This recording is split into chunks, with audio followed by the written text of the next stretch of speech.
Hi, John here, and it's time for our monthly stats for our energy usage at our home in the UK. So solar, battery usage, car usage, and gas and electric bills, plus other things that have been going along over the course of the month. We've certainly noticed a change in the weather with the shorter days, and you can see here that now when we get up in the morning, quite often we're getting condensation on the outside of the windows. Yeah, it is on the outside, not on the inside. Also, the cars are typically covered in sort of dew or moisture or whatever early morning, and we've had quite a bit of rain as well during October, and some sort of typical UK weather where it's sunny and raining at the same time. And I've had some quite nice days as well. Can't remember what day this was, but this was one day in October. I'm doing maximising solar gain here. So on the upstairs, I've opened all the shutters to maximise solar gain into the rooms to heat the room up. Whereas normally it sort of looks like this with the shutters in the normal position. And that does make a hell of a difference in solar gain. We're also having a bit of a battle with pigeons. We started to have pigeons going under those 6 panels on the left hand side because they're slightly raised higher than the panels on the right hand side. But I shooed those off with various methods, from a water pistol, a very long stick, and tapping on the edge of the house, which frightened them off. And they've now migrated across to our neighbours, as you can see here, and they're now under their panels and roosting under there. Saying about the temperatures, this is our outside temperature over the course of the month with the highs and lows, and you can see that there's some really quite lows there, down to 5 degrees, and the highs haven't been that high, starting quite high at the beginning of the month and then dropping off as we go through the month. These are from Home Assistant, where I've got all the sensors in each one of the rooms. They're the Shelly, no, they're not Shelly, they're the Sonos sensors. I'll put a link down below in the description for those. It records humidity and temperature, but here I'm just showing you the temperature. So these are all the downstairs room temperatures, minimum maximums over the course of the month, and same for upstairs, and then the same for the outbuildings. I've also done a few little bits and bobs in terms of improving insulation. I've mentioned before about our loft hatch in a previous video, the fact that it hasn't really had good insulation from day one. This thermal image, which I took with my camera, you can show there quite clearly the maximum temperature of 14.2 degrees, which is over at the top, at the right hand side there in the red area. In the middle, it averages at 13.4, and then a real bluey cold spot, or a couple of blue cold spots at 10.8. So quite a change between the two. And obviously going back to that other image, that's all around that perimeter where there's no insulation at all. You can see that quite clearly. So we made a insulation pillow out of hollow filled fibre. Jilly sewed it as a big cushion, an oversized cushion. We've stuffed it in there, and there we go. Maximum temperature at 15.5, minimum temperature 14.2. So almost instantly is an improvement with reduction in leaks and cold spots there. There's a few more to do. This particular shot is looking at the extension where it goes onto the outside of the house. And those two plug sockets there and the light switch are very, very cold. You can actually feel the breeze blowing through the socket when you put your hand over it. So that's a little job I need to do to insulate around the socket. There is a big steel lintel right behind there, which is probably one of the reasons as well why it's so cold. Moving on to the wind turbine, the Ripple Energy wind turbine in Wales. That's had its best month for us. £29.96 is our credit for the month. These are the daily generation figures, and this is the same data set in a table form. And then this is year to date, as it were, from March when it went live, so halfway through March right through to October, and you can see October there is well above all of the other months. So that brings us to a running total so far of £136.59. Coming into the best sort of peak wind conditions now, so hoping for good things on there going forwards. This is our solar. We're still on the 4 kilowatt array here. The 2.34 array is still out of order. That's the smaller 6-panel array. Waiting for Stratford Energy to come in and fix that, which will be a scaffolding job. And I've really been thinking about the benefit of having optimizers on there. We've got 6 optimizers sitting on those panels, and they're fixed on the back side of the panel. And if they break, as this one has, it means scaffolding up to replace that particular optimizer. At the moment they're under guarantee, but going forward they won't be under guarantee, and I'm just thinking what the benefit is of having optimizers. I was watching a video from a fellow YouTuber, and I'll put a link down below, and it was very interesting because he looked at the benefits of optimizers and when they were beneficial and when they were not. And it got me thinking that, well, we don't suffer from partial shading for like trees or something like that. So there's no real benefit from having optimizers on our system. So would we be better just removing them and removing the complexity of the system and making it therefore more reliable over the course of its 25-year life? Well, yeah, absolutely. But how much generation would we lose? Well, we'll only get shading towards the end of any solar day, so we wouldn't actually be losing that much, because the shading only happens as the sun is setting right at the end of the day. So it's going to be very weak generation and very little. So let me know your thoughts on optimizers and pros and cons in the comments down below. I'd be interested to hear whether I'm completely wacky or it's perhaps a good idea. This chart looks at the solar generation. This is from the Tesla Powerwall, or the data is from the Tesla Powerwall, dropped into Home Assistant or linked into Home Assistant. So this is the day-by-day generation over the course of the month. And you can see there some high days and some low days, but generally a trend downwards. This is the start and end of the solar day. So blue at the bottom is the start, and then red at the top is the finish. And the trend line, the dotted trend line, is the convergence there of a shorter amount of daylight or sunlight. So that's converging up towards the shortest day in the end of September, December even. And this particular chart is the peak generation again in October. And again, this is just the 4 kilowatt array that we're looking at here, and very erratic peak generation times there. So we've got, like on the 5th it's 10:45 is our peak, and on the 21st 11 o'clock is our peak, where generally it's about 1:30 in the afternoon is the peak at this time of year. So yeah, very erratic. This is the year on year for the months of October. So 333 in total, which still puts it up very high, to be honest. We've actually got fairly good generation, even though we're still on the 4 kilowatt array.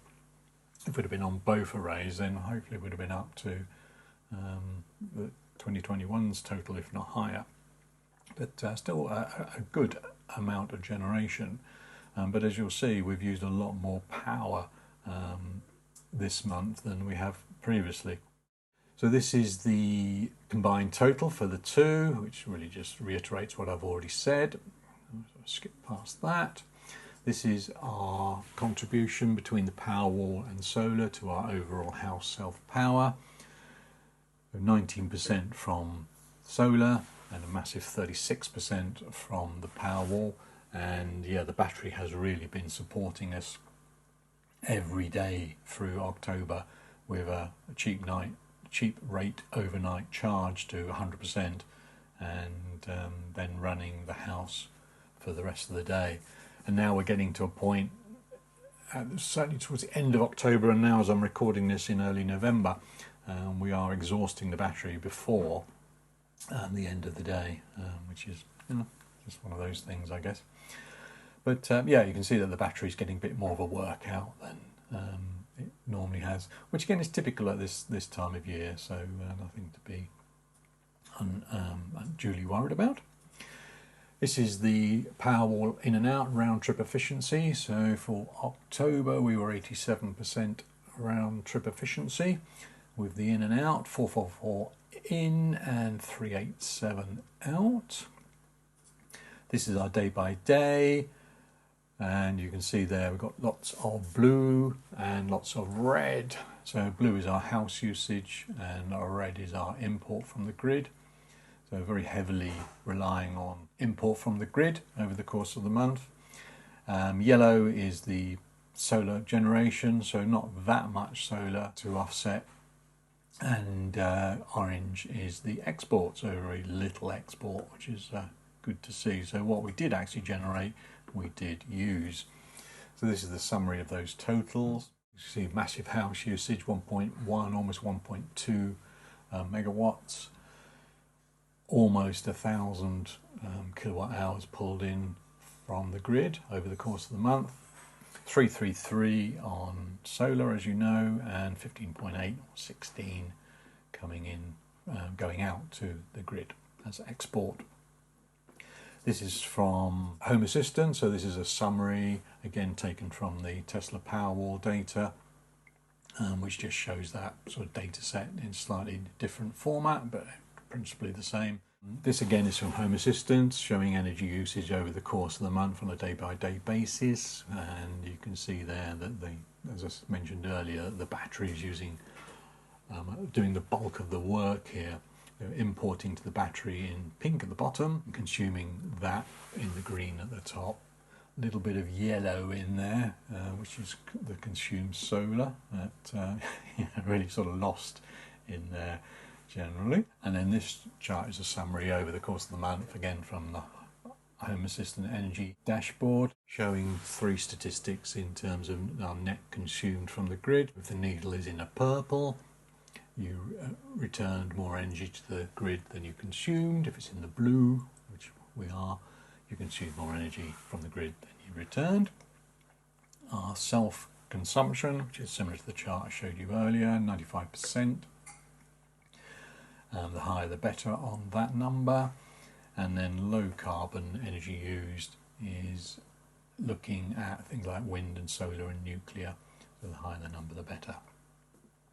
This is from the Myenergi app, showing the consumption over the course of the month in terms of house consumption. This is our average daily home usage and average daily pull from the grid in kilowatt hours. The house has shot up to 38, on average 38 kilowatt hours per day, with 30 of that coming from the grid. So as you can see, a massive spike from September up to October, which again, if you look back at previous years around that time, is quite normal for us. So nothing to see here. Move along. This is what we sent to the grid, 16 or 15.8.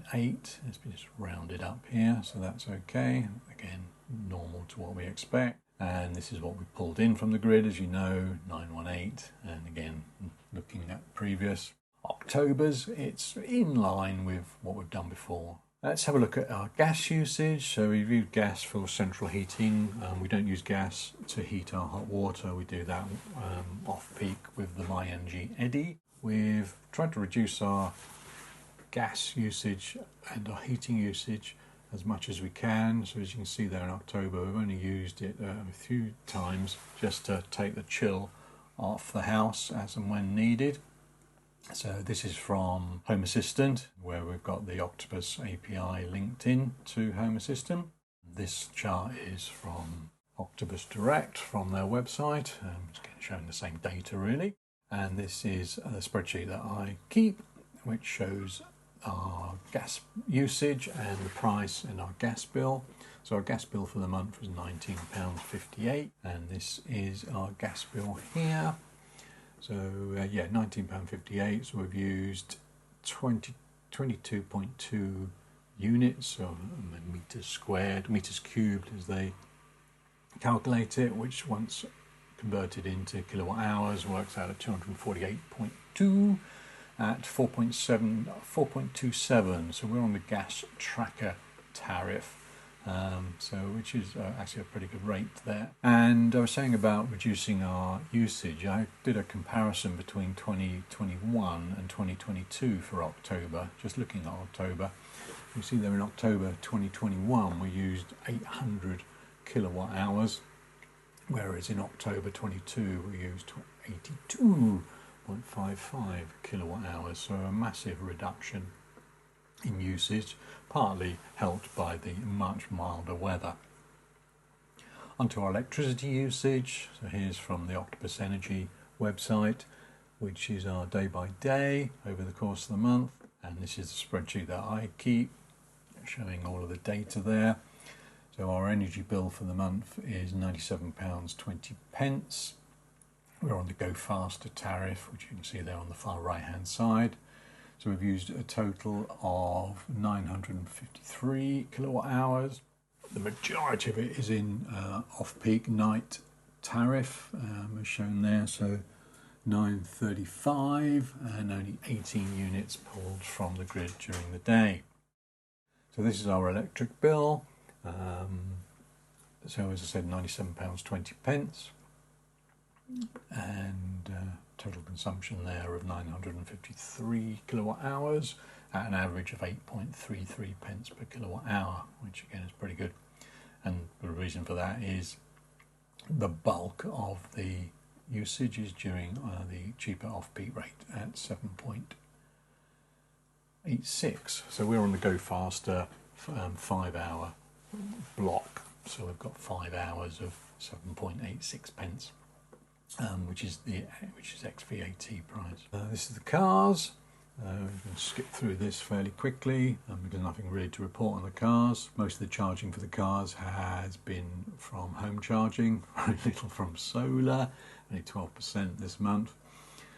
And mileage, as you can see there, most of the mileage done in the Tesla, which was 650 miles, 341 miles done in the Zoe. A couple of public charges in the Zoe, and one in the Zoe and 2 in the Tesla, all for no cost because they were on free. So 2 superchargers, and 1 was a free charge at Rushton Lakes on Pod Point. And this is the eddi, which heats our hot water. So this month we've put in from solar 26 kilowatt hours, bringing us to 396 for the year, with 1217 for the total, which works out there. You can see so we're saving for the month of £2.22, bringing the running total up to £85.25 based on our current off-peak rate of 8.5 pence, which does include VAT.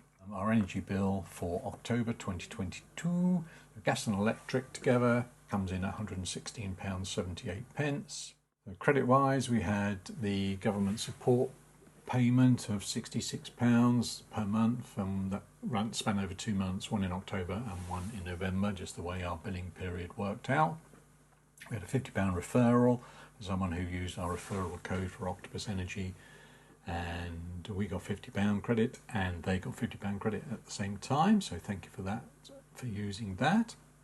Link in the description below if you want to use that. Campaign reward of 34 pence with Octopus Energy, and also the £29 from Ripple Energy, which gave us a total credit of £212.30, which meant that what we were billed was £116.78. Our credit was £212.30, which meant we were £95.52 in credit. So yeah, actually Octopus Energy paid us for the month rather than the other way around, which is very unusual. I'm sure that won't continue. Okay, well that's it.